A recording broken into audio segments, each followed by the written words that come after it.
So, I'm very glad that the Bartlett welcomes the Verebes for tonight's lecture, called The Adaptive City. This lecture is related to a book which was released a month ago, which is called Masterplanning, The Adaptive City, which is probably a very interesting book about the transformation that are happening in the city because of the advent of computational techniques. Tom is definitely an expert on those questions, as he co-directed the AA DRL at the AA for many years. And after teaching in London as a very successful teacher and very much acclaimed by many generations of students, he moved to Hong Kong, where he is now the co-director of the Faculty of Architecture at the University of Hong Kong. So he's associate dean and also professor in the same department. So again, I'm really happy to welcome Tom, and that the Bartlett is welcoming him, and I'm pleased.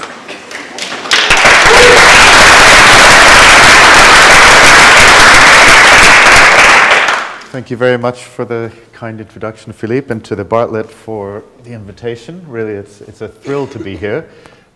Really an honor to be on your international lecture series, that's for sure.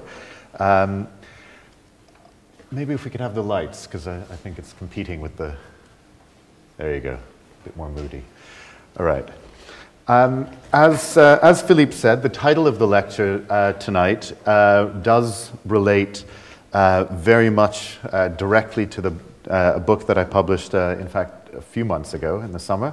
And I've been working on, I could say, for either a year and a half or 2 years or 20 years, depends on how one looks at it. And I'll go inside the book a little bit and then outside as well, literally and figuratively. So the book, and maybe this lecture as well, does cross the boundaries between architecture, urbanism, critical theory, complexity in natural sciences, computation of all sorts, graphics, computer science, and really some other fields of knowledge. I don't think this is any different than most relevant kind of theoretical enterprises today. But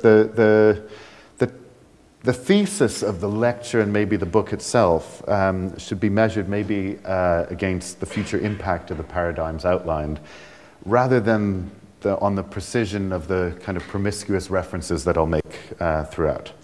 So the book, it's a little bit stretched, I have to say, on the screen. But okay, well, let's talk a little bit about the book. It's about cities, and we'll get to what the city is in the 21st century. But cities are in transformation, even if ever slowly. And it really does speculate on alternatives to the way that urban planning does conceive of the ways in which the city is planned and thought about in the future. It raises a number of paradoxes about duration, about obsolescence, about ways in which we project towards the future. And it also does theorize two related issues: adaptivity, the ways in which the city will grow and change. Sometimes it adapts in a way that it declines and decays and can be dysfunctional and abandoned. But also in a way that the city is in need greatly to be thought about in terms of its heterogeneity and diversity. When I was discussing with Routledge and the editor in New York, we talked about I would write a few chapters and we'd get some essays and some interviews and a series of projects. And at first there was an idea that these would be blocks of different chapters, in effect, of the book. And I argued, I'm not very argumentative, but I did argue that the book should look more like this, this is actually the sequence of the, and it's intentionally, as a structure of a book, intentionally urban. It is intense, heterogeneous, congested, even cacophonous. It mirrors the contemporary metropolitan experience. So each section has subchapters that contain a kind of narrative text by myself, that's the black, essays, 6 essays, 6 conversations, and a series of projects.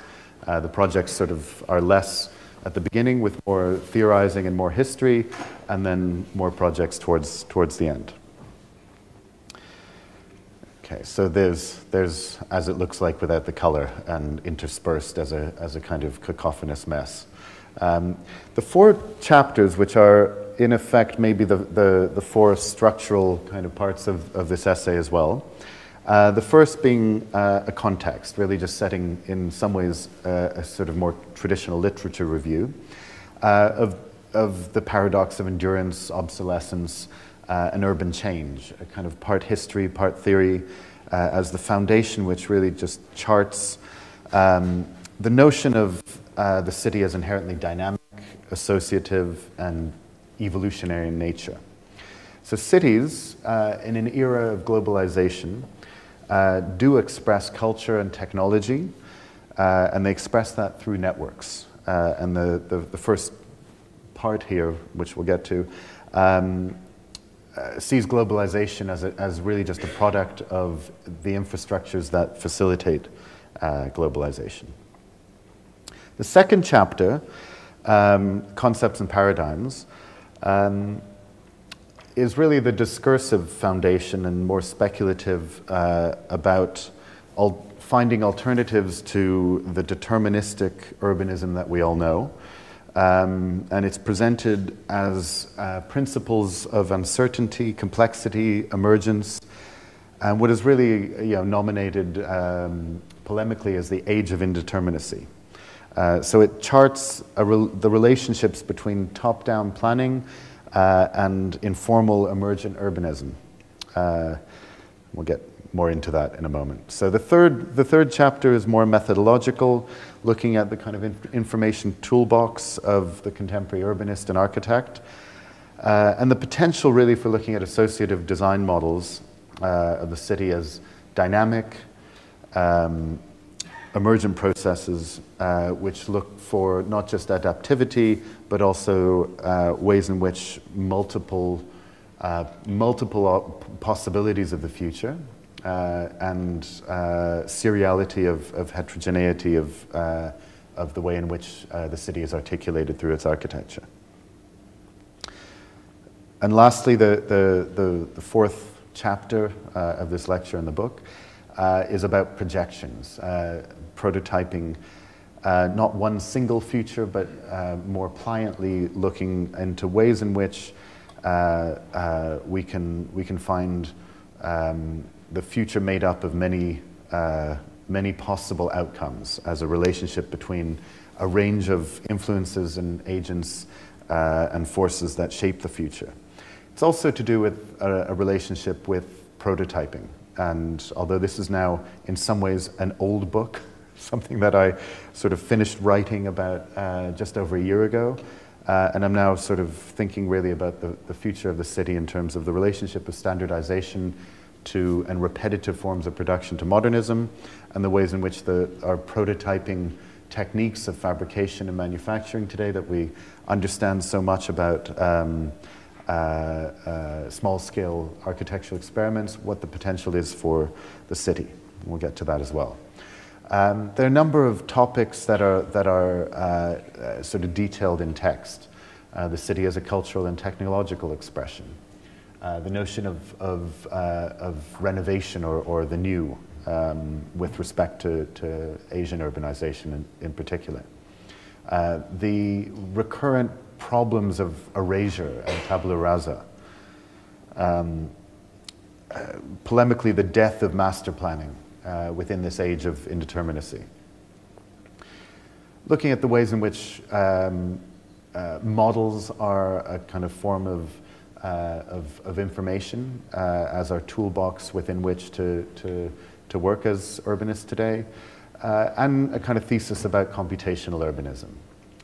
And lastly, the paradoxes of endurance, obsolescence, adaptivity, resilience, and other themes. There are a number of essays about, well, I'll go through these titles. The Informal City by George Fiore, Jonathan Solomon's Informal Networks in Hong Kong, Patrick Schumacher and his free market urbanism, Trummer's morphogenetic urbanism, and Gerber's parametric urbanism. A number of conversations with a range of voices, Dana Cuff, an urbanist, Shui Guo, an academic and architect in Beijing, Matthew Pryor, a landscape architect, Tom Barker, an engineer and inventor, Suyin Sheng, a planner in Shanghai, and Brett Steele, director of the AA. Okay. I will go through a little bit of a kind of theorization on a series of topics.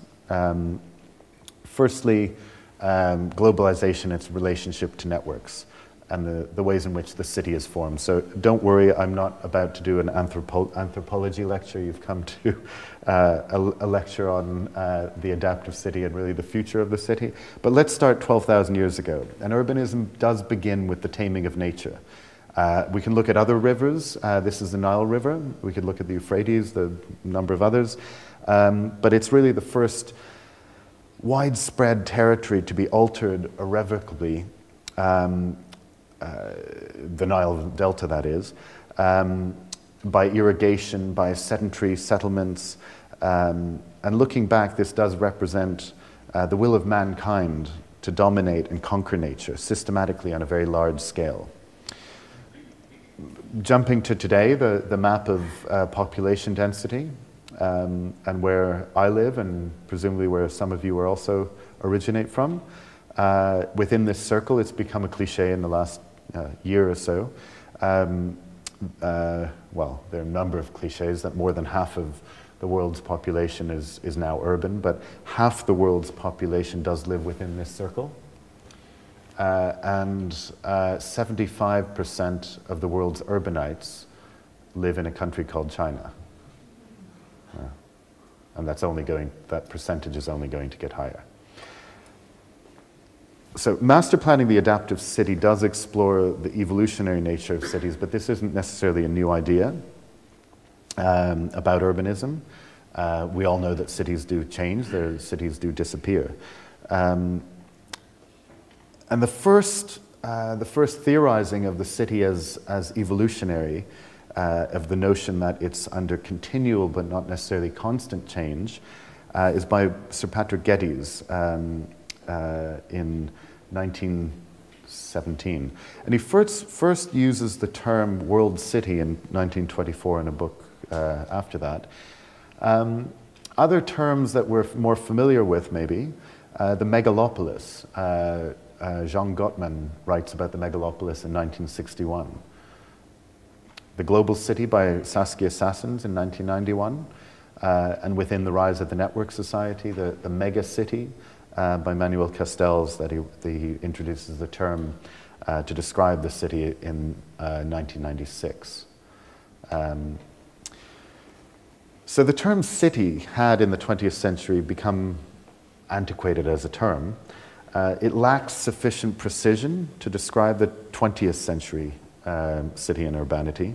And in addition, the term city may not be comprehensive enough, and it maybe is perhaps antiquated. When Rem Koolhaas initiates his research studio at the Harvard GSD, he argues with the powers that be that it should be named the Center for the Study of what used to be called the City. And of course, in probably some discussions that went on, it becomes, in shorthand, the Harvard Project on the City.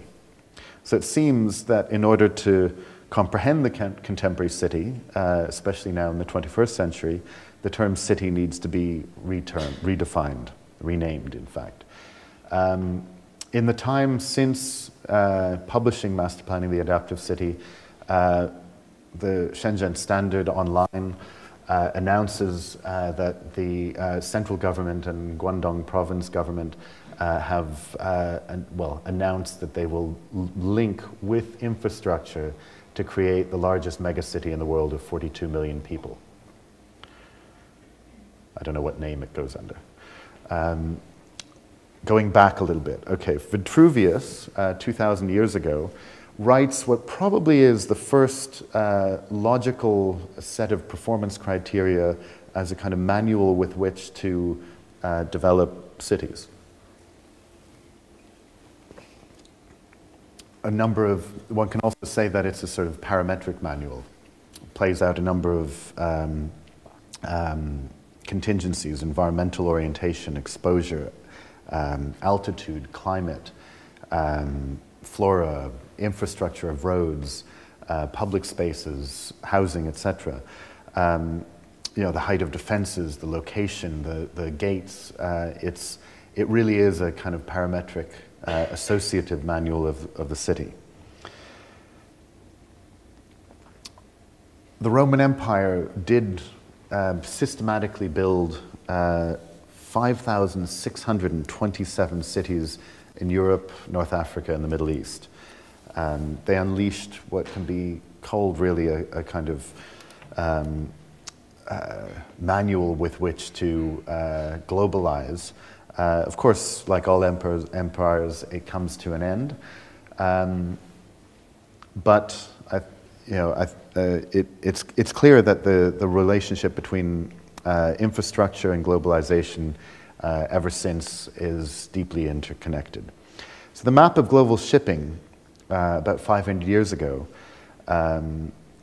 demonstrates the relationship of networks to globalization very clearly. Today, this is what the map of the flows of goods on the seas looks more like. Europe's high-speed railway lines indicate nodes of intensification, that of cities, as well as the limits of these networks, the areas of white where urbanity sort of fades.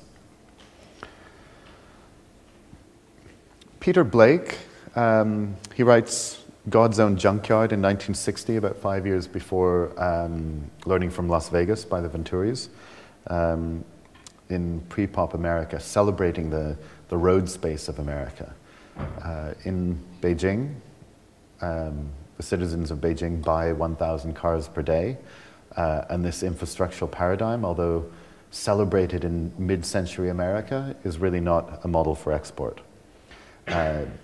The American strip, which was celebrated by Venturi and Scott Brown in the mid-60s, represents really the ultimate of vehicular space and of pop. It's neither city nor suburb. The retro-American pop of Venturi's is also a little bit retro. And what it's become is a kind of urban, the city as a theme park, also not really a model for export. Back in Europe, or even back in time, we'll go back and forth a little bit here. After the walls of cities in the 19th century were removed, the defensive walls, that is, Europe was conceived of, at least with this project, the Linear City, the Ciudad Lineal by Arturo Soria y Mata in the late 1892. And he conceives a sort of road town that is meant to connect all of Europe together. And this is really a kind of one of the first projects of infrastructural urbanism that's seen to kind of globalize all of Europe. Houston, which is really often celebrated or looked at as the ultimate in low-density sprawl, hardly a city. With a near absence of urban planning and zoning in the conventionally understood sense, it really is the antithesis of planning. It's sort of wild in some sense. In contrast, my colleague Jonathan Solomon in Hong Kong, in his essay in this book, Public Spheres, which is an excerpt from his book, Cities Without Ground, looks at the informal networks of the infrastructural connections in Hong Kong, which were never really designed, which were all incrementally and aggregately and grown as aggregates of connections. He also maps out the temperature and the humidity of air-conditioned and non-air-conditioned spaces, of interior and exterior, of private spaces and public spaces, if one can say they are. And in effect, he looks at the plasticity, the indefinite spaces that are not planned, but really just slowly are grown slowly, incrementally. So the man-made systems that we invent, the global economy, the internet, and other dynamic infrastructures, all have their own sense of natural dynamics, but they seem to integrate into these evolutionary conditions of the ways in which they evolve. And Steve Johnson in 2001 asks, well, if cities generate emergent intelligence, what will the internet generate? The associative logic of urbanism really is the complexity of urbanism. What are the tools by which we can work on this? We'll get to tools later. But what are the mechanisms of master planning, and how are the relationships between different contingencies and parameters of the city managed? If we need interfaces, SimCity is a kind of very crude interface with very crude architectural repercussions or even spatial repercussions of the city, yet does offer a kind of model with which to manage the dynamics of the city. Rem Koolhaas in 1994 talks about the new urbanism, that it won't be based on the fantasies of order and omnipotence. Sanford Quinter talks about the city as soft, plastic, about impermanence, perpetually interacting forces. These are all issues that need interfaces with which to manage those dynamics. Okay, we're going to go backwards and forwards a little bit. We're going to go back to ancient China, ancient China, I guess, is the rubble on the side, this is a photo from The Great Leap Forward by Koolhaas and others. In 1996, they go to China, mainly the Pearl River Delta, and celebrate China's victory over the past. In some ways, it's a kind of gonzo journalistic euphoria about erasure and the new. And in The Chinese Dream by Neville Mars and Adrian Hornsby, which now is the before and after photos, even the after photos of Shanghai, in this case, do look old and almost unrecognizable by now. So in the same book, Adrian asks, where did the city go? And another couple of Dutchmen,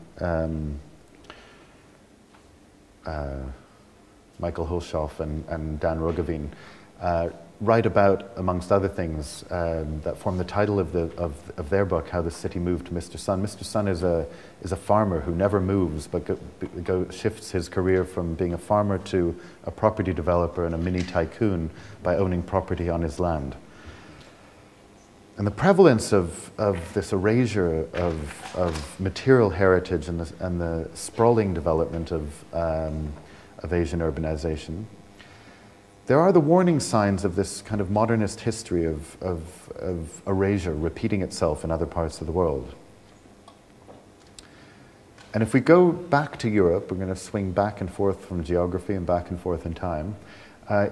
In the urbanization of Europe and the relationship between industrialization and planning, even before that, the ideality of the city was really thought through the autonomy and defensibility of each city as a kind of utopian condition. And these are plan diagrams of defensible cities.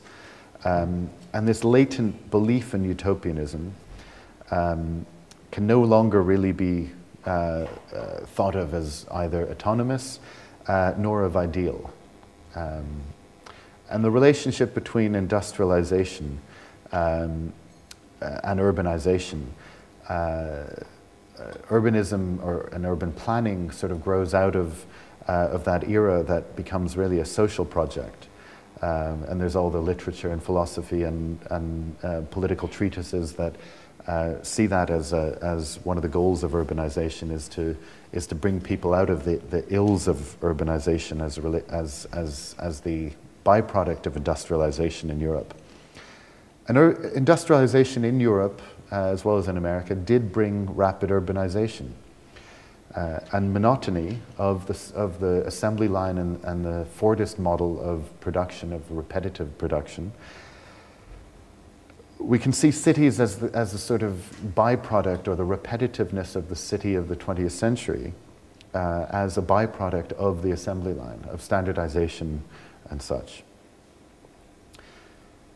And when we look at the white flight of suburban America in the 1950s and the repetitive models of housing of Levittown in the 1950s as the ultimate of cookie cutter low density sprawl, and we contrast that to Michael Wolff's images of Hong Kong, unrelenting repetitive sameness, albeit the high density version of the new world.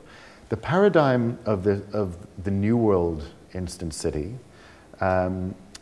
if we swing to Chicago as another city, as a byproduct of industrialization in the Midwest, absolutely in the middle of nowhere, at the confluence of the Great Lakes and the St. Lawrence River leading out to the ocean, Atlantic Ocean, and the plains of America, the relationship between agriculture and industrial production, brings up a city absolutely in the middle of nowhere in almost no time. One of the first instant cities. We could talk about Manchester and Liverpool, but maybe that's which Frederick Engels talked about as a shock city, as shock cities, these instant cities. Chicago might be understood as the Shenzhen of the 19th century. Shenzhen was, as we all know, was a small village of a town of maybe 20,000 30 years ago. Maybe Shenzhen is the Chicago of the late 20th century. I'm not too sure. Born out of one of the special economic zones of China. Now well over double the population of Hong Kong. And this is at least what it looked like maybe about a year ago, or part of it looked like. Let's swing to the Middle East, to Dubai. George Katodritis's photos from 1992 and 2004 are often emblematic of this kind of rapid urbanization in the middle of the desert. This is the ultimate of the instant city. Not really a standardized or a standard repeatable model of urbanization, absolutely reliant on the artificiality, not of just the kind of programmatic narratives of this, but reliant upon fossil fuels, and Dubai is really, and Abu Dhabi as well, perhaps not a sustainable model on really any sort of level. And it's quite tenuous. It recalls another city of gold in the desert, which was also a kind of global hub in its time, Timbuktu in northern Mali. This is maybe a less known city. It's not much of a city anymore. It's a town of about 15,000 people now. But it was larger than any city in Europe for 500 years up until the 19th century, early 19th century. It was a hub between the camels in the Sahara and the boats on the Niger River. It didn't produce anything. It traded salt, slaves, and a number of other goods. And it was killed off, really, by shipping on the coast of West Africa. When I visited it 20 years ago with a backpack, this is what it looked like. A town made of mud that could disappear at any moment. So cities, it's not all about growth and celebrating their abundance and their successes. They're quite fragile, and not always does it work out. This summer, the news stories were that Detroit was bankrupt, and in fact, that's not really a surprise. It's all but abandoned. And also in the China Daily, reporting on the city being as an organism, as a living thing, it's on its last gasp. So urbanism and erasure, and the speed of which the city happens, in 1925, Le Corbusier writes urbanism, translated as a city of tomorrow and its planning. And his hand over Paris is a kind of emblematic image of the tabula rasa model of urbanization, intended as a kind of theoretical project to erase a huge area of Paris with his model of the high-rise city. One can say that this has been built really all over the world.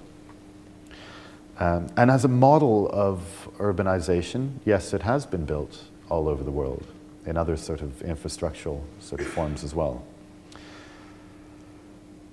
The images of the Chinese character Chai painted on doorways across China is a reminder again of how history and its materialization in the architecture of the city can be eradicated. So as an ecological model for this new century, if we look back at what Le Corbusier wrote towards the new architecture a little bit earlier than City and its planning, the city is a grip of man on nature. And this theme of the domination of nature often comes in forms that are meant to be sensitive. In Frank Lloyd Wright's Broadacre City, he publishes in The Disappearing City, argues for the low-density sprawl as a kind of symbiosis with nature. In fact, the low-density sprawl that goes across the Jeffersonian grid of America really is very much another form of domination, albeit subsumed. Kenzo Tange, looking at his project in 1960 for Tokyo Bay, although much of metabolist theorizing of the city is about a kind of biological paradigm over a mechanical one, here is a kind of machine for extending the city onto the water of the city, the bay of Tokyo. I'm more interested in their sketches, their caricatures of the metabolist caricatures of the city. And they do really look like the kind of biological form they were talking about. They just didn't necessarily have the tools by which to install this kind of urbanism. And we'll get to that.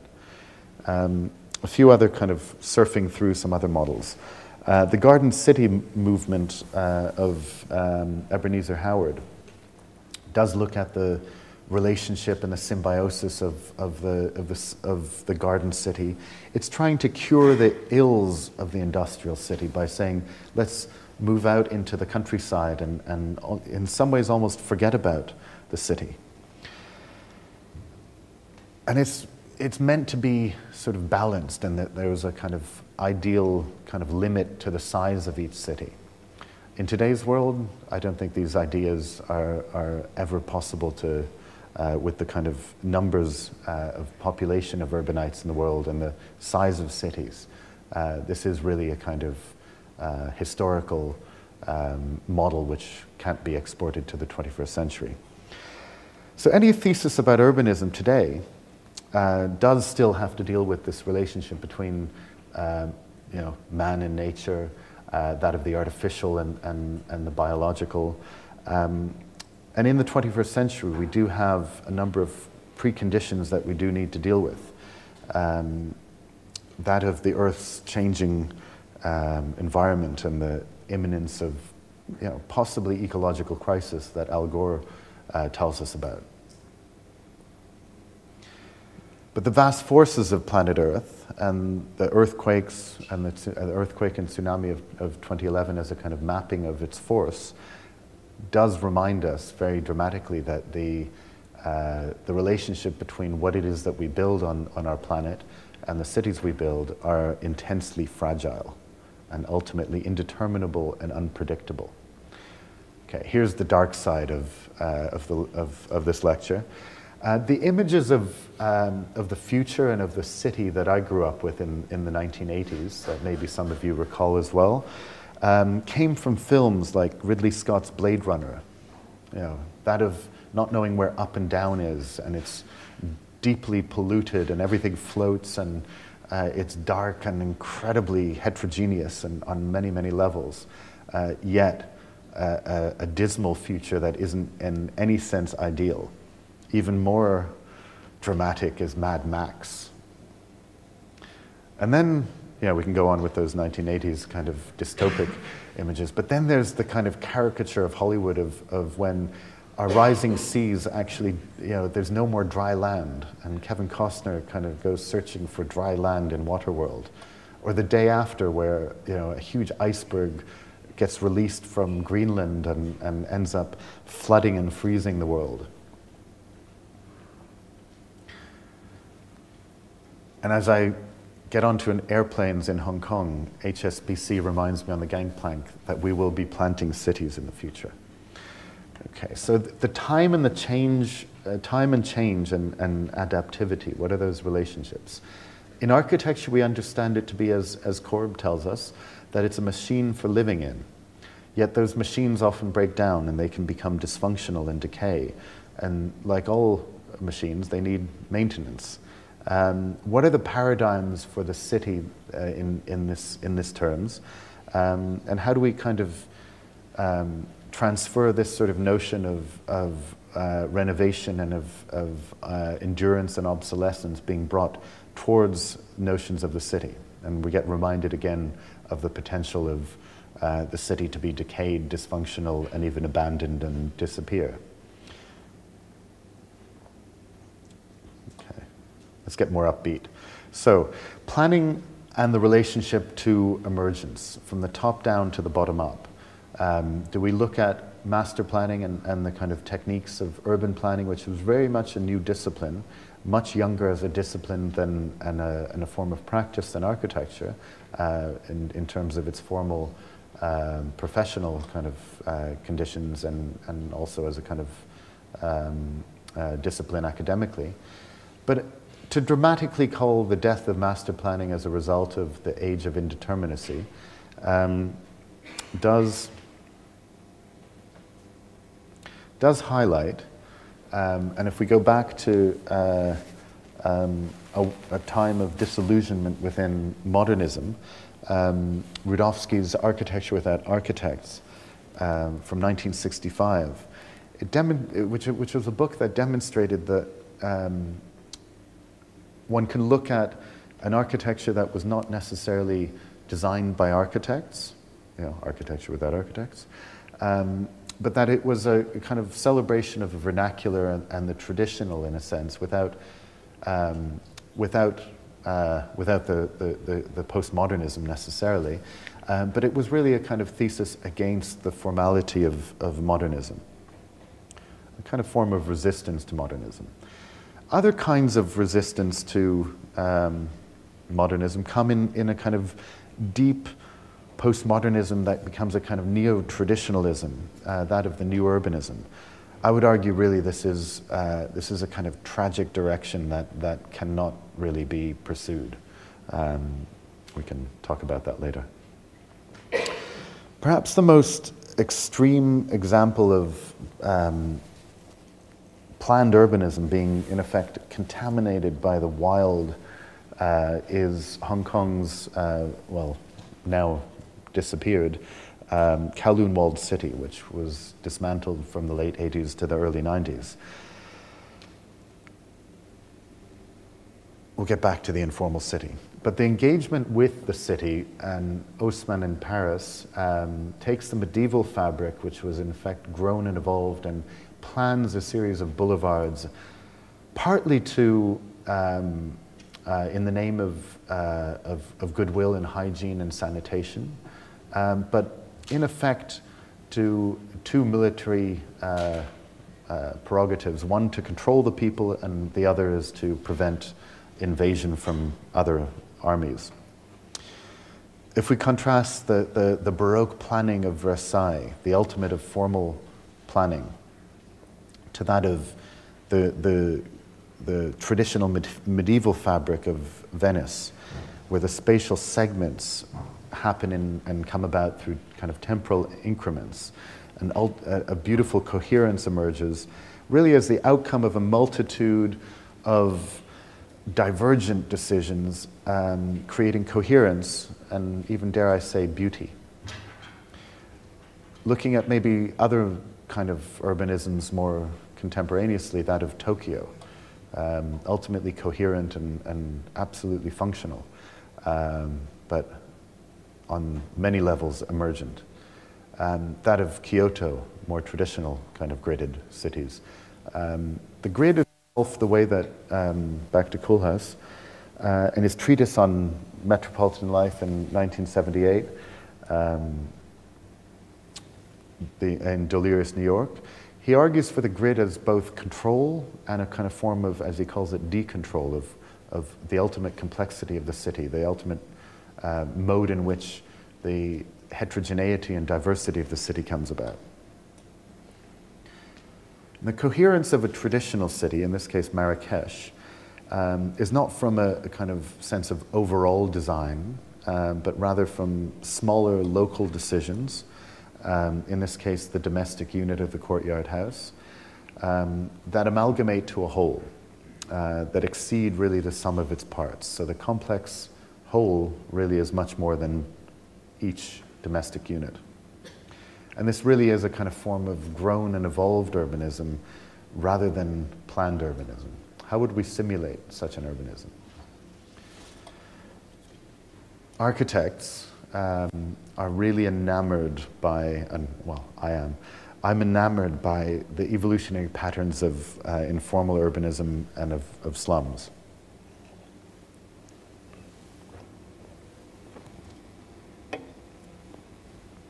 They gradually evolve. They have no planner. They're not designed. They play out a kind of rules of games that we don't really know what those games are. They're made up of minimal means. Hydrology and circulation of people drive its formation in terms of the flows through the city, ultimately deeply integrated and connected to topography. On many levels, a kind of form of algorithmic and even parametric urbanism. In this is not a collage, this is a Google Earth image as well. This is one of the largest slum in the world in Caracas.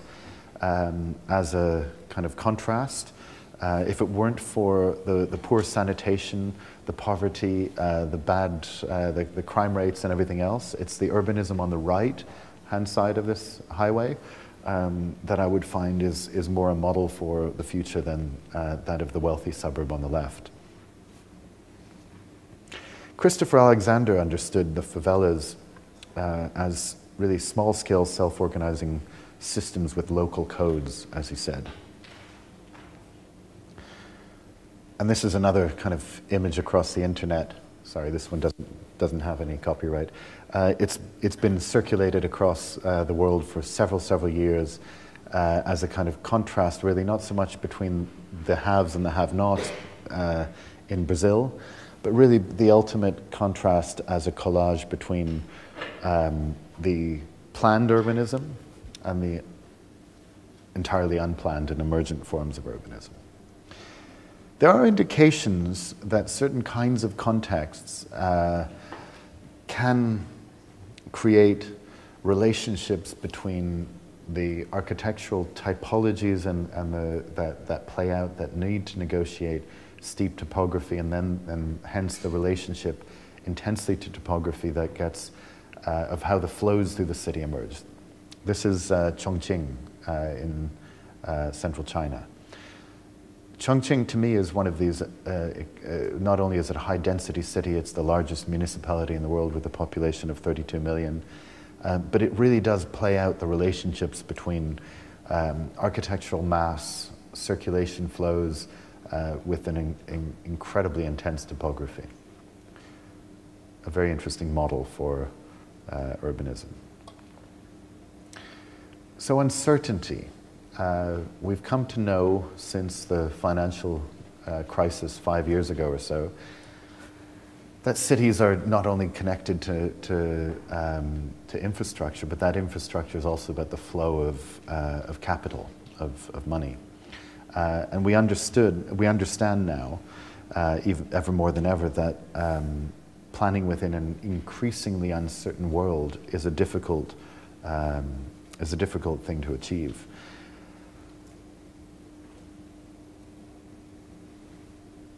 So the complex systems that require equilibrium have relationships to natural systems. And the paradigm of the swarm has really been circulated over the last couple of decades. And more than, say, the kind of geometric playing out of kind of three-dimensional kind of repercussions of this, but that all dynamic systems, here's the point, that all dynamic systems and collaborative models arise from a rule-based component parts, and that these dynamic behaviors are what we need to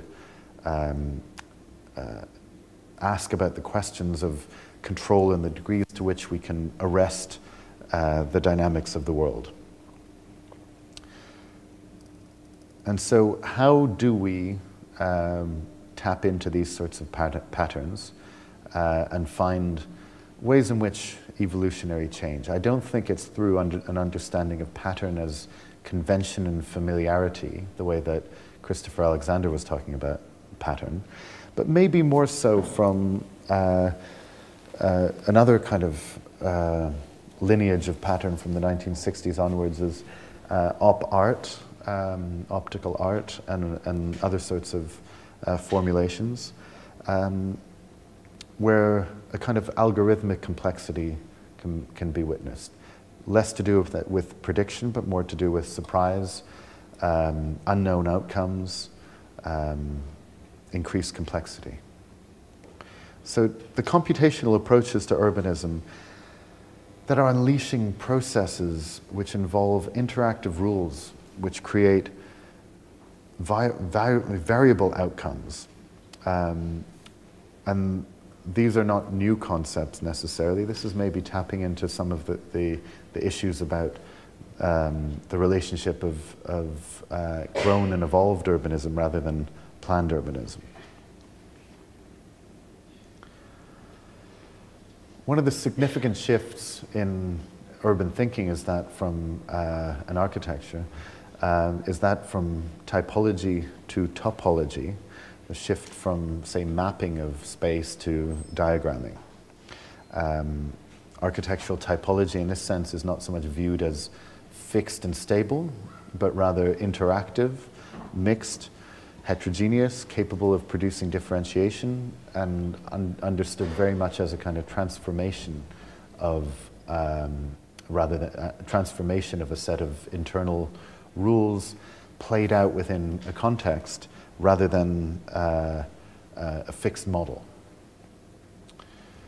Gordon Pask, who was one of the kind of second-order cyberneticists and a kind of early complexity theorists, he writes about cities that they need that they grow and evolve, and that architecture needs to build it within itself kind of the evolutionary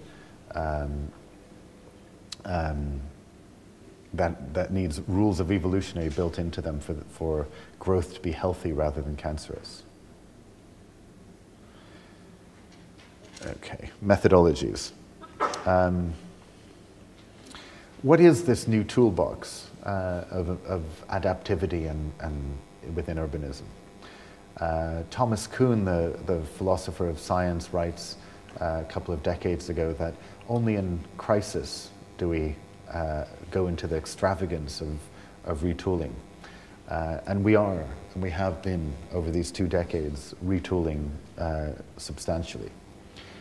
That retooling comes in the form of putting computers into architecture, maybe not like this very large electronic computer that's being lifted and brought into a government sort of city treasury department half a century ago, but through the ways in which computational design, bias metric informational thinking, the way that models are not really conceived of as fixed and finite, but it's really the right-hand side, the code that is the design. It's much more in the design of the code that shapes the model than in the model being the design of the product of the designer. Code has several meanings within our disciplines.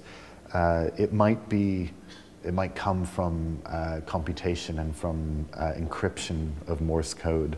But we do design increasingly the back end of the model rather than the front end.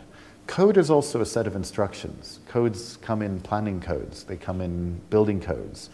And I think it's this sort of relationship from the ways in which information is structured that the toolbox of how we work in this new century will play out in terms of not just the ways in which we produce heterogeneous, differentiated space, but the ways in which we can see the future being multiple.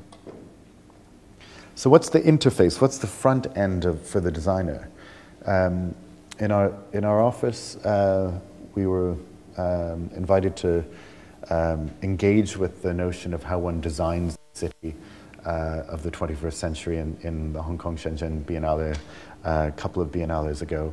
We looked at 10 cities in the Pearl River Delta in Guangdong province.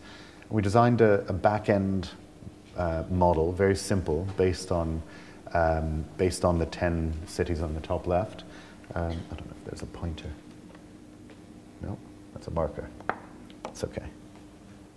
No, pointer. No, okay, that's all right. On the top left are 10 cities in the Pearl River Delta. And there was a very basic Rhino model that was developed as a way in which we would, in the exhibition, design your own city, play with sliders on the right. So the sliders, you can see little bits of motion in these series of stills. You select a city, it has a number of different types and the mixes of types, densities, footprints, programmatic kind of conditions, heights, and it plays out in very, very simple form. So this becomes a kind of interface with which to engage. It's more paradigmatic than necessarily a design tool.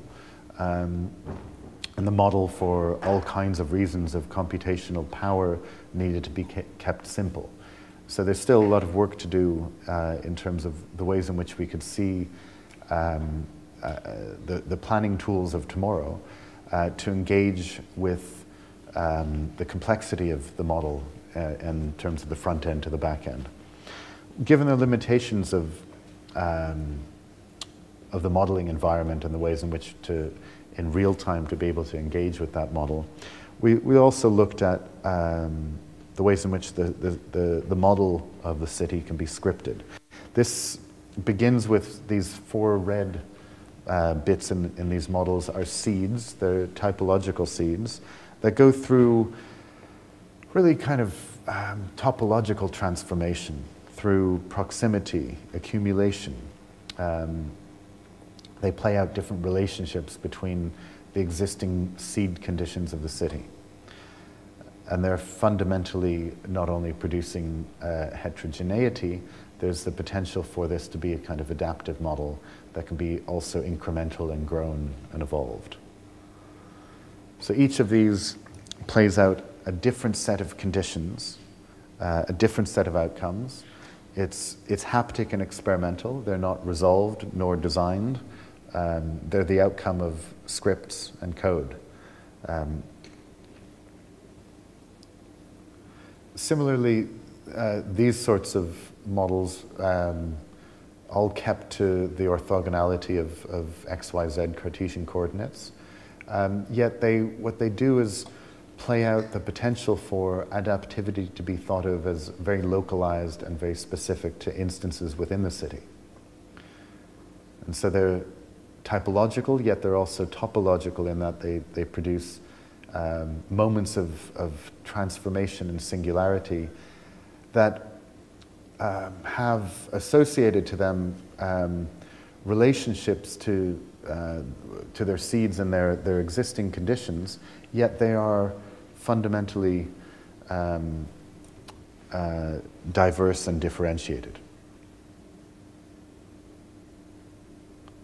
Okay. So the model is guided by information. It's not so much a new idea. Morel, in the use of early photography over 100 years ago, visualized literal motion and the capturing of literal motion as a series of instances and changing phenomena by the mapping of photographic stills, capturing the dynamics of movement. Darcy Wentworth-Thompson, a biologist who writes a book on growth and form in 1917, theorizes the relationship between species and the transformation of related forms of species through a technique of mapping Cartesian points of the transformation of the relationship between the internal order or code or DNA as we now know it within the kind of context as a set of forces that help shape the evolution and the differentiation of species. So form becomes a diagram of forces that today resonates. What's the relationship of this kind of understanding within, say, Gilbert Simondon's formulations? Is understood as the relationship not just of how machines can learn and can be automated, but the interactivity of us and machines, of humans to machine. And he also theorized a very interesting, kind of quite contemporary notion of space, that of modulation of space through kind of continuous variation. Other kind of sources, say, of this evolutionary point of view, certainly one has to credit John Fraser's evolutionary architecture. He conducted all sorts of research into evolutionary planning models in the early 70s with his students. And he theorized in 1995 a position about morphogenesis with some weird and wacky work, which really didn't look very architectural. And as I was a student at the time at the AA, I have to say I didn't think much of this, but incredibly advanced as an early adopter to these ideas and notions. Maybe not so much as a designer, but as a kind of theoretical position. Bill Mitchell, he kind of announces a number of provocations 20 years ago for the city and the idea of the city, he declares, within the digital communication and information technologies, and this world of ubiquitous computation and telecommunication, that yet again the city is challenged and must be reconceived, yet again. So simulation and gaming and the relationship to the city, back to SimCity. maybe it's not an interesting model of the front end of the outcome of design, but as a kind of back-end control system, it does give us the potential to interact with, as an interface, with the back end of that. And back to Gordon Pask, who polemically writes in 1969 that we no longer design the outcome, but that the interaction between the designer and the system that's designed, rather than the interaction between the system and the people who inhabit it. So the design is in the back end, in the code.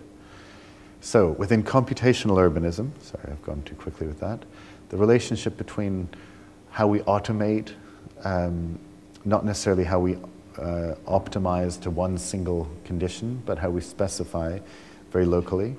And that computational approaches to urbanism really do offer us the possibility to inform city design, not so much architecture only, with dynamic emergent processes. And these processes help us to regulate the city. A number of student projects from my students in Hong Kong U.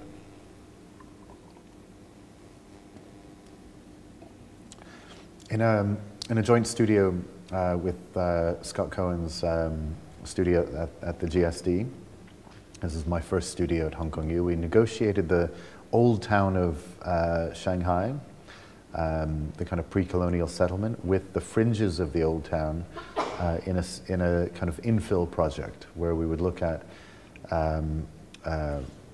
moments in the city in that fabric that are gaps, and we would infill new roads that are being planned and such, and negotiating really the relationship between the ancients and the new. Computational urbanism, it's far from really a blueprint of successful management, nor of urban growth, but it's rather perhaps another opening within which, as a kind of manual within which in a more pliant and more sentient sense, to understand the aggregation of the city in smaller increments in space and smaller increments in time, potentially engaging with the relationships between the more emergent and grown and evolved forms of urbanism versus that of planning. And once again, reading the city as patterns, both spatially and temporally. In this light, the multiple spatial registrations of the city play out simultaneously. And massing from increments of space, we get a kind of relationship between architecture and its related systems. In a project for rebuilding coastal Japan, this as a site within on the coast of Sendai in Japan, this was a joint studio with several other universities around the world. We looked at a number of different kind of technical engineering systems and the relationships to mitigate the potential damage from new tsunamis, seismic kind of conditions, by rebuilding Sendai Airport, which was closed for 2 months after the tsunami.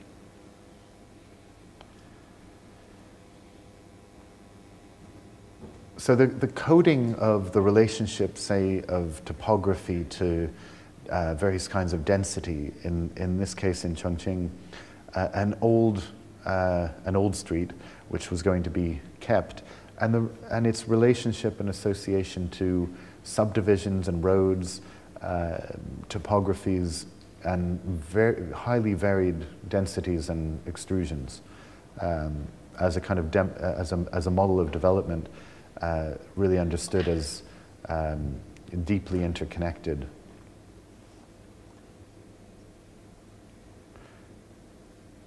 Okay. Now if we get a little bit more projective about the future, what's the relationship between what we understand today as kind of prototyping, that of small-scale experiments, installations, pavilions, architectural facades at best, and that of the city. The scripted models, the engineering, the prototype debugging, and the potential impact of these small-scale experiments. Within studio projects that I conduct with students at Hong Kong U, we do look at the kind of tectonics of these possibilities and the misuse of machinery. In this case, looking at laser cutting and CNCing altogether. But the potential for these prototypical practices for urbanism is really an untapped potential. And that relationship between earlier kind of formulations of the relationship between industrialization of the pre-20th century to 20th century modernism, I think we're on a similar sort of set of questions today that aren't really formulated yet between the relationship of prototyping and the mass customization of the city. So this is beyond this book.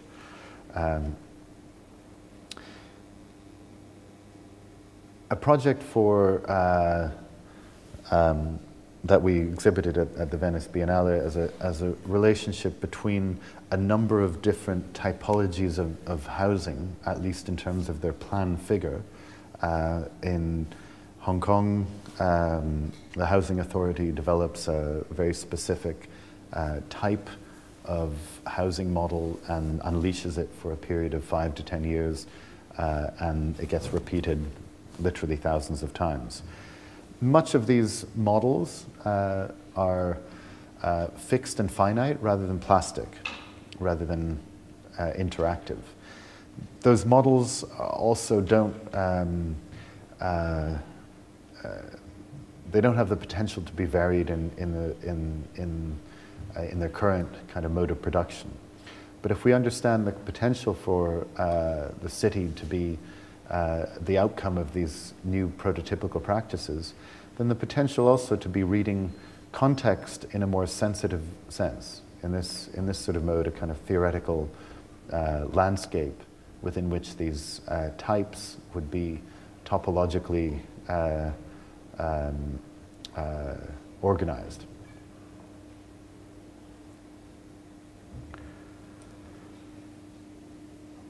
So these arrays do suggest that there's all kinds of different potential for working within typology. Okay. Now, within some of the research that I've been doing, it's looking at a number of different parameters. In this sense, it's looking at sunlight and sun angles and the ways in which that can be scripted into topographical landscapes, but also the topography of building figures and building form. And these are not applied, these are really just a toolbox that are played out. How does that also potentially play out in a way of reading an existing sort of set of conditions of the city? These are abstract kind of urban models. They're incomplete, they're not fixed and finite. They're reading the city almost like the way that one would see them as a weather map. Now, maybe getting back to architecture and the relationship between icons and innovation.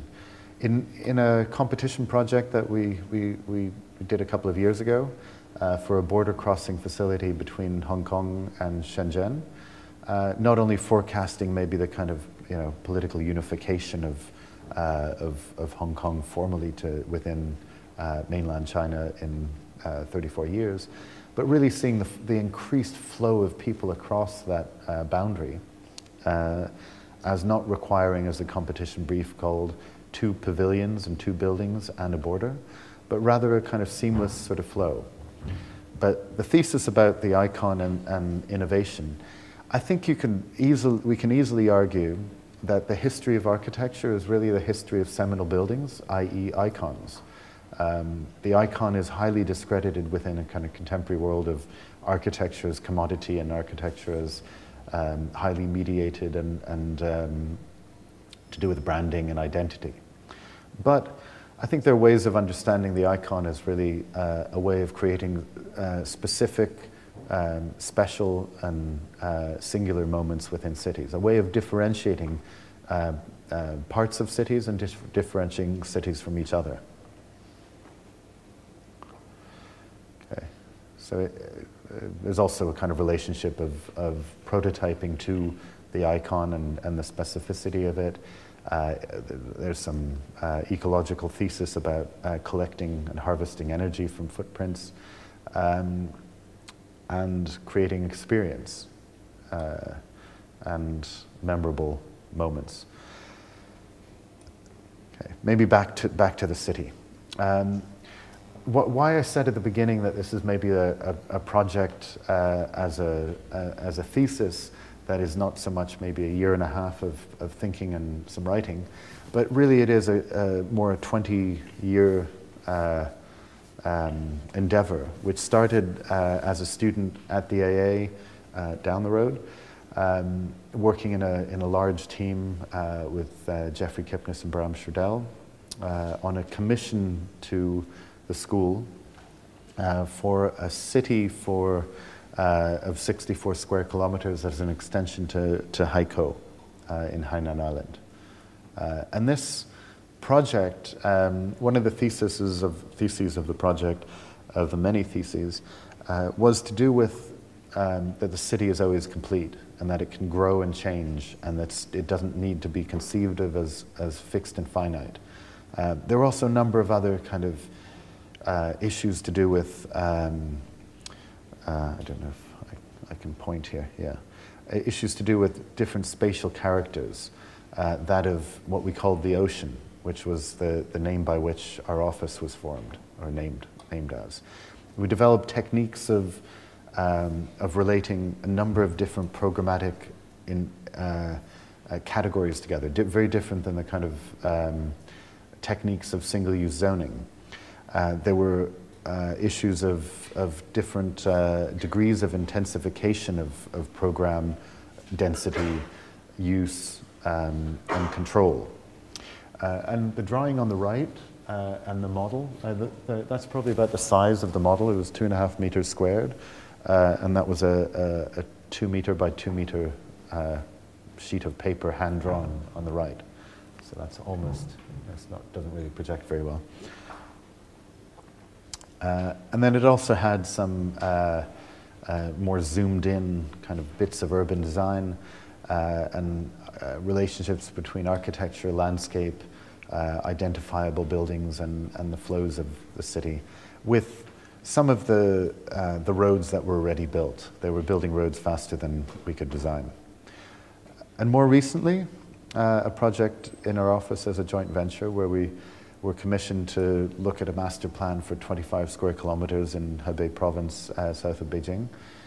And the first question, of course, is like, where is the grid, the mega block grid that the client was wishing us to deploy? So we looked for anything, the topography of the city, the existing roads that could differentiate that grid. So there's the kind of conditions of canals and the riverfront and any existing roads and the grid that gets deployed.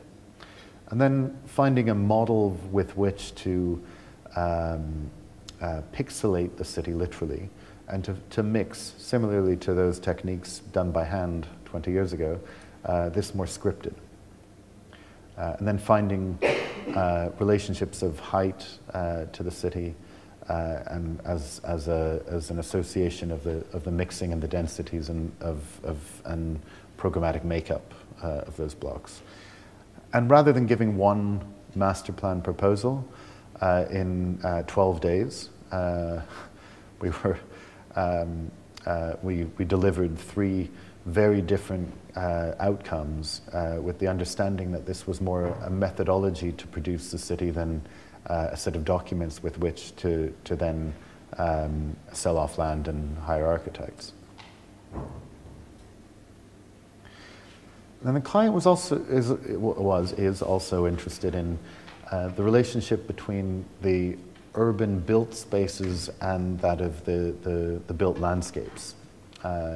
Either parks that would be linear parks and more distributed, or private spaces, the percentages of diffusion or more isolated and intense, more linear or more diffused.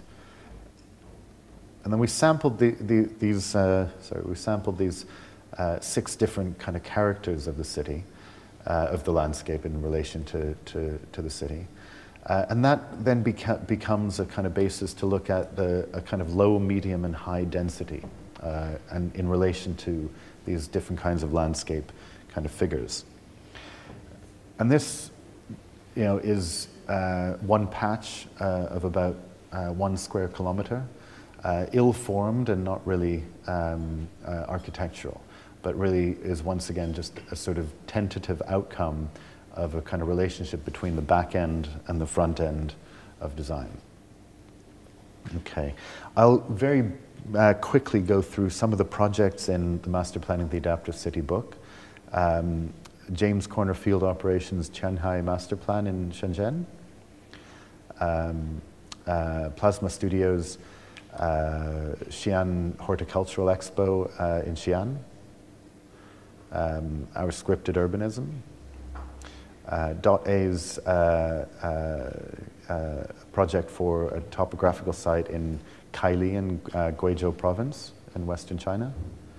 Our parametric probe over delta, front end, back end. Rocker Lang's research project on looking at the kind of genetic code of housing towers. And our Huaran city in Hebei province. A kind of parametric model for mega block design in Switzerland. Peter Tromber's mega block in the street as research work. Our serial housing in Hong Kong, and the research work on the master planning toolbox. Ground Labs Longgang master plan in Shenzhen. And Siri Architects remodeling of a factory building in Hangzhou as one of the many Xintiandi developments, and Shui Guo's office in Beijing, the Phoenix Shopping Street as a adaptive model of regeneration. And lastly, MAD's Ordos Museum, which I'm more interested in the photos of the 6-year process from going from a Mongolian desert to a Mongolian desert with buildings on it. And our border crossing facility. Okay, so the book, and to maybe conclude a little bit about the book, which maybe I will. I'll conclude later. I'll show just a few. I'm concerned about the time, and I will be wrapping up soon. Don't worry. At Hong Kong U, I'll show a number of couple of student thesis projects. This was a project which was looking at the facade and the kind of crisis of ubiquity, that towers can be anywhere and that they don't really have either a specificity of place, but they're also, they can be anywhere in terms of their climate. And so I was looking at the relationship of environmental conditions, be that of sun, the relationship of sun and wind and heat gain, and the kind of changing conditions throughout the day or through different times and different intensities of these forces. Also ambitiously trying to find ways in which traditional patterns would be used to filter pollution This was intended for Beijing, where there's plenty of pollution. So this ice ray pattern is applied as a kind of subdivisional pattern onto the facade. And these lattices begin to develop ways in which they can be open and closed, and this sort of machinic logic of was necessary to look at as not a fixed condition, he thought, but as a kind of dynamic facade, by looking at relationships between robotics and the kinetics of a facade. So these are stills of a robotic machine, and some static models of subdivisional patterns.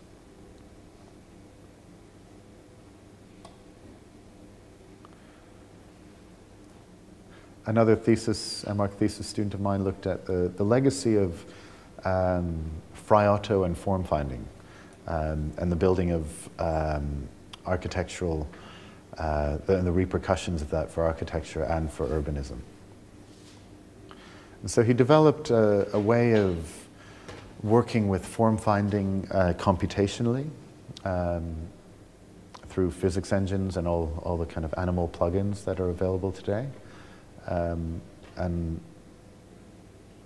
worked analytically initially on just a pavilion structure, and then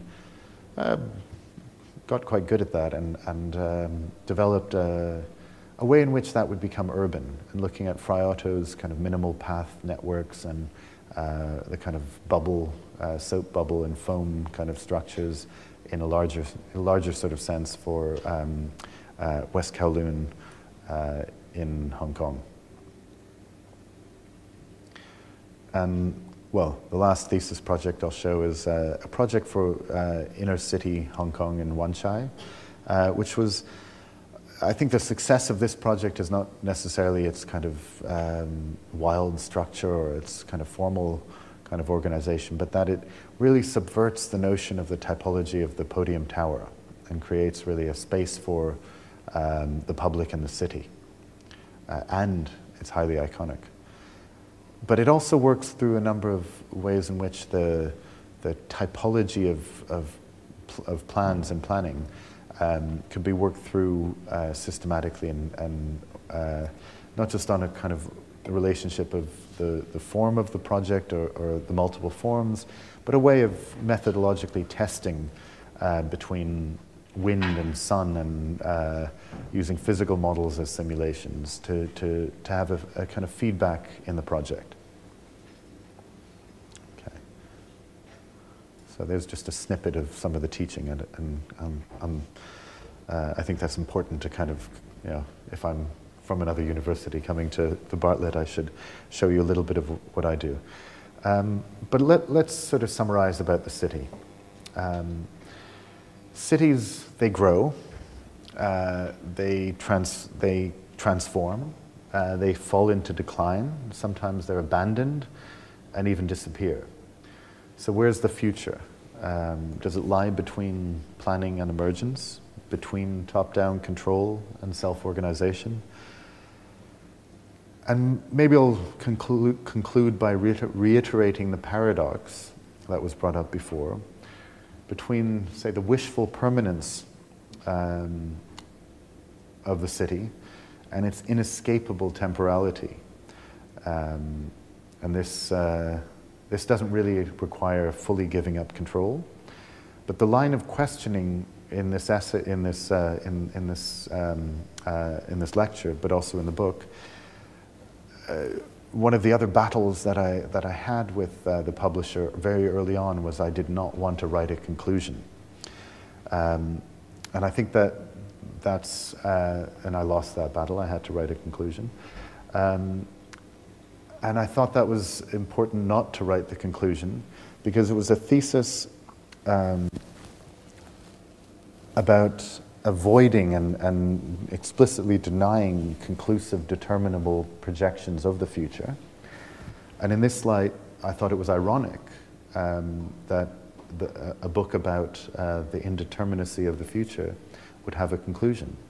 And so I'll also present really a conclusion of this lecture, of a thesis that really argues against conclusions. Thank you.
I don't know if one can say that one,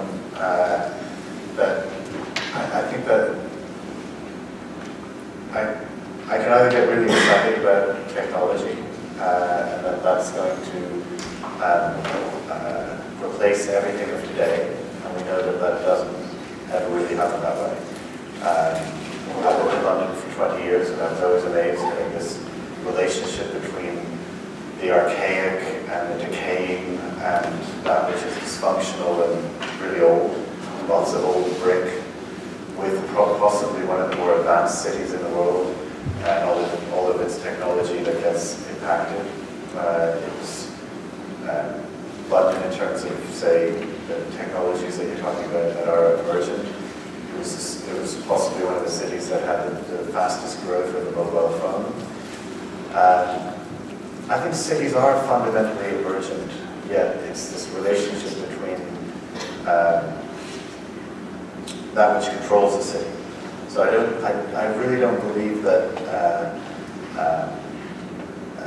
the solutions to the problems of the city are through technology. I think technology is really just, it's always been around, whether it's been, and there have always been tools. To answer the other part of your question that I've talked about, the form of the city, I think the form of the city, I don't know if one could ever separate the way that architects or urbanists or designers work, that there's form and then there's everything else. It's a little bit like, trying to speak without language. I think form is really just an outcome of what it is we do as designers. It's not necessarily the ultimate goal. I have a question.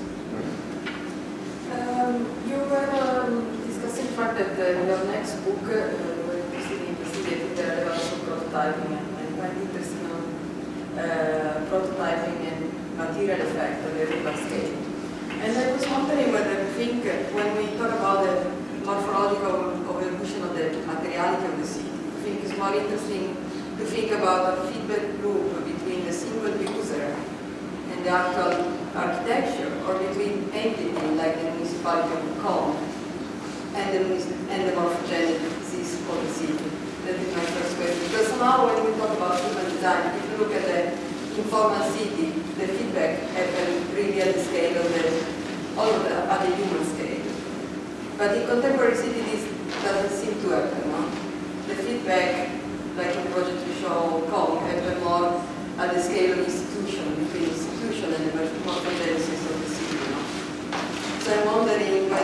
our investigation as designer is more interesting to think how do we define the evolutionary city, let's say. And also when you define my second question is about the iconicity now. If you look at informal city, often there are no icons inside the city. The iconicity is given by the view from the top. Yeah.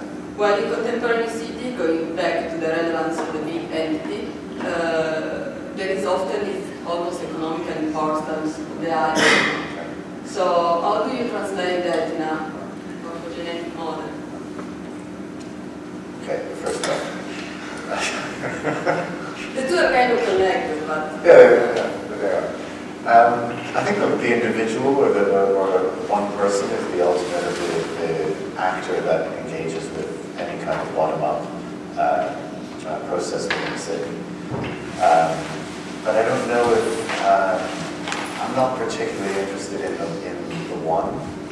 I'm more interested in the many of what that would become. And I don't think urbanity is about the feedback that one person creates, any sort of feedback or any sort of repercussion of that feedback. I think urbanity really is about multiple.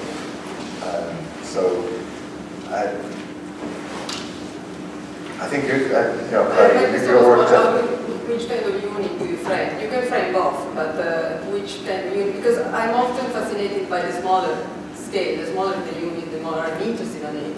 But somehow that's more the scale of the informal city, that as you said, is like this dream of the city without architect that always doesn't exist.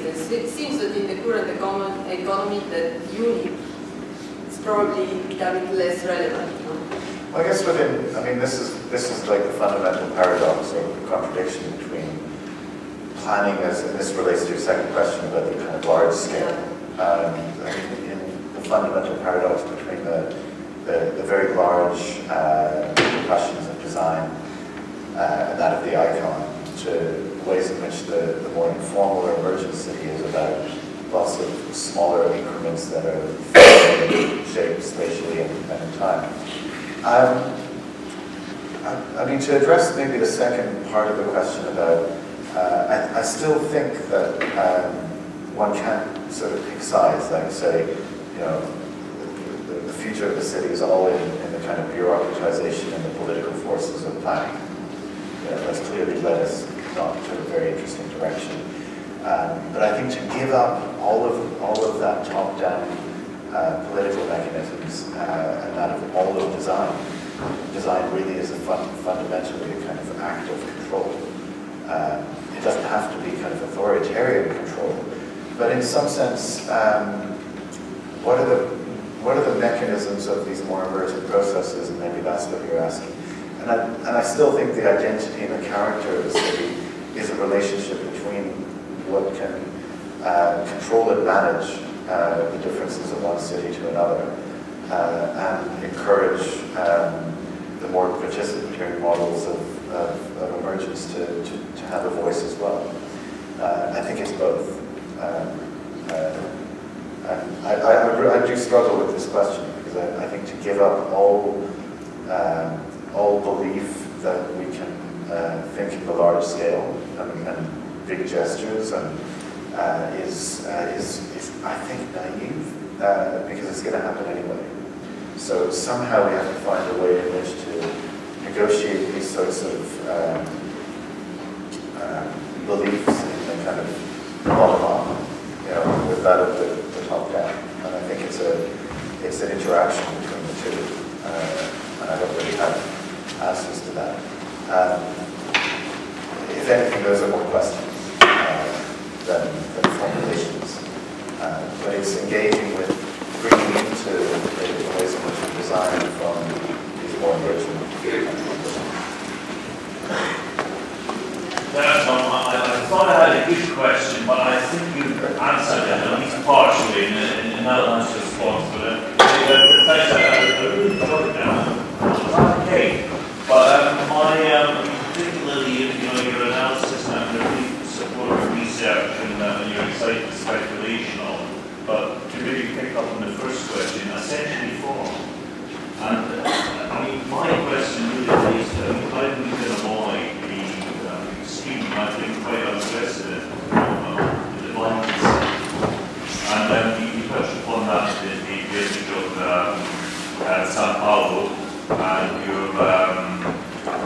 reference for the Florella in Caracas, with the caveat that it had proper sanitation, it had electricity, and it had reciprocity. So, I mean, but that's the question. So, I mean, and I think you partially answered it, but for me, these things still require some form of municipal planning to provide. So in that aspect, it's a kind of top-down in order for the game, for the code to start operating. In a way, it's almost, the kind of a button that's pushed to allow the formal elaborations to happen. You noted the conditions of the fabric in London, the brickwork. But I mean, underpinning all this, I mean, this is a city which is existing, is operating on. I mean, the infrastructures, the sewage, and the transport systems are now getting on for 150, 160 years old, a century. But let's elaborate a bit more on the municipal.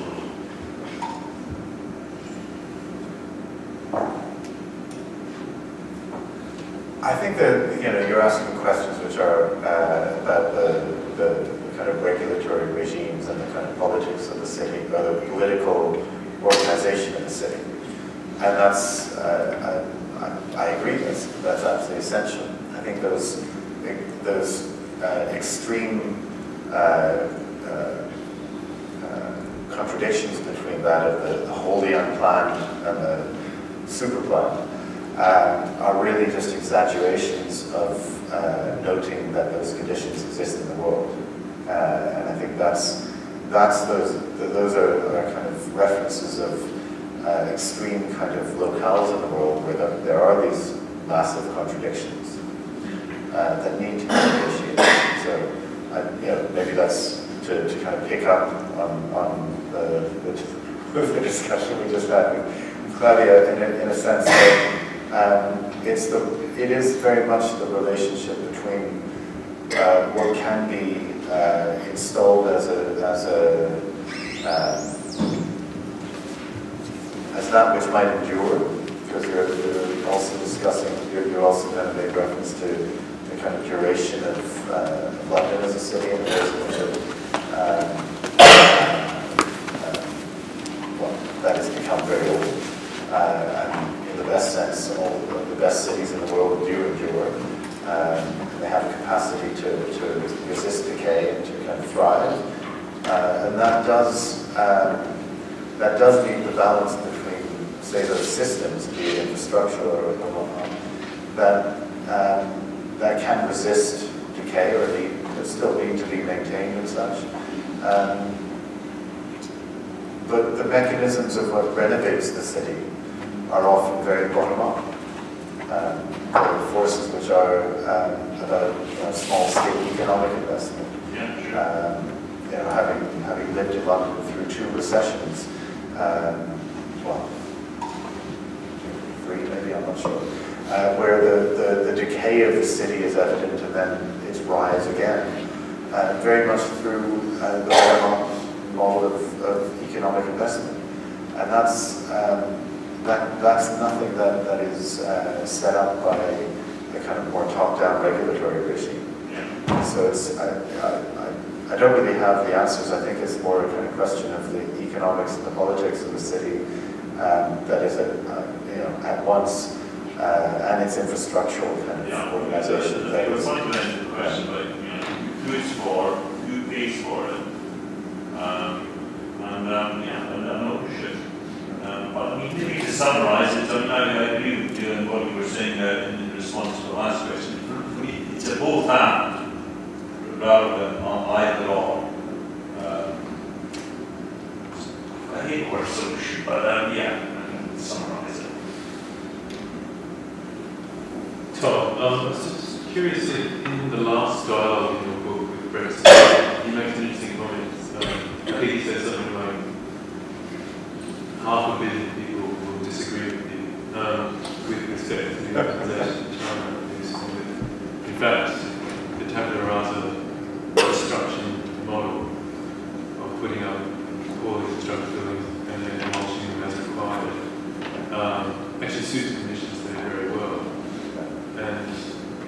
think he almost accused you of being a sort of a Eurocentric. Yeah. And that was the first question, really. But the second question was really about technology, in that if perhaps high technology allows us to intervene in planning and master planning much more adroitly and also in a more sophisticated way, do you think it's possible that if we take adaptation seriously at the architectural level, it could actually mean lower technology? I'm thinking in materials like glass and carbon fibre and stainless steel are extremely difficult for users to tinker with, whereas mass brickwork, Roman or Victorian brickwork is just sort of endlessly adaptable because of its low technology. There's a technological difference. It seems there in the city becoming more sophisticated, perhaps the architecture, but less if you take adaptation seriously. Okay, first question.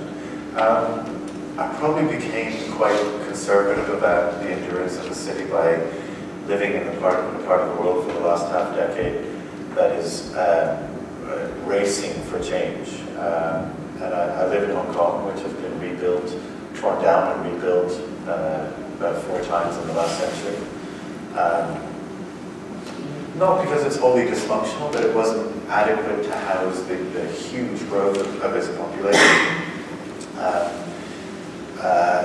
It's a city that also was nothing more than a town 150 years ago, or even a little village, or a series of villages.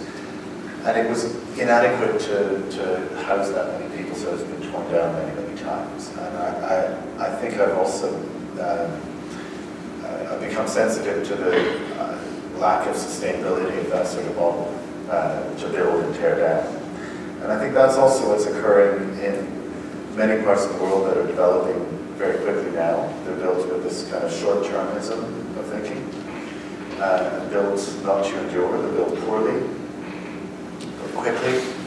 And I think, if there is I know exactly those few paragraphs where Brett accuses me of being Eurocentric and conservative about this. I think a model of adaptivity and more sensitivity to change and enabling change doesn't necessarily mean that one has to endorse the kind of ephemerality and temporality of the city. And I think it's also kind of issues to do with the kind of ecological challenges of today, that we should be able to build well and build to endure. And this is really a paradox. The paradox between wanting to have cities endure and to kind of be sustained on many levels, yet to enable them to grow and change and to on some level, to not only predict but to anticipate the future. You're right that adaptivity and changing the city doesn't require high technology. I think that may be related to the first question about how do these new technologies replace everything in the city? I don't think they do. I'm not necessarily on the side of the low tech and the vernacular only. I think that's one avenue architecturally for engaging with the kind of historic fabric of the city, certainly. I think in a part of the world where also, to relate it back to where a lot of these ideas are sort of targeted, there are contexts which, there are cities mushrooming around Asia which are in effect on farmland, so they don't have an existing context necessarily.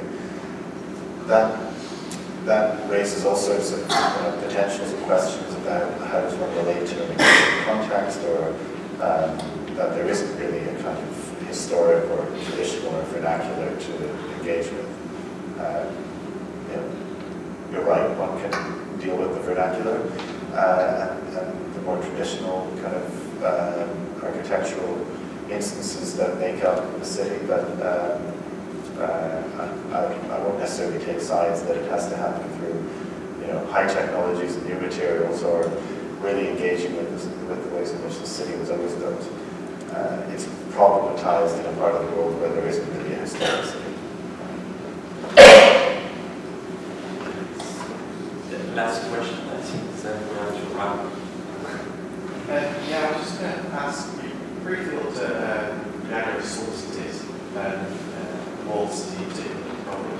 And I was just thinking, what was interesting about that was that it survived most of its life out of basic necessities like plumbing and electricity. And for about an hour, I was just wondering whether you thought it's almost possible to upgrade existing form with new technologies, and whether that would be an option for the time of existing slopes, rather than completely knocking it down. Obviously, we have to come from somewhere, but just keeping the existing fabric and footprint of it, and just upgrading that. Whether that was like physically possible. Well, almost half the population of the world lives in what you could say slums. So it's not possible to tear it all down. And so I think that's also one of these facts of the world economically and urbanistically, is that it's not so much as slums are here to stay, but the kind of form of emergent urbanism is on the one hand problematic because of its poverty and its sanitation and its lack of infrastructures and all sorts. Yet it's also, I think, a fact that we have to deal with, and maybe that's also to engage with kind of emergent urbanism methodologically in kind of ways in which we would work to make new urbanism. But I think it's also, which isn't really my focus necessarily, is to those 3 billion people that unfortunately live in really substandard environments, to adapt them with, I absolutely agree, to adapt through upgrading. Covering Walled City was maybe an extreme example of an extreme dense environment within which was really a horrible place to live. I mean, there was no daylight, there was terrible sanitation, absolutely minimal infrastructure. It was lawless. So it's a kind of very particular circumstance of the regimes of power, or the absence of regimes of power, that left it to develop as it was. I don't think it's necessarily an interesting model to pursue. It's a moment of kind of historical residue that was decided by the regimes of power of Hong Kong to remove it, because it was uncontrollable, mostly. Okay. So thanks again.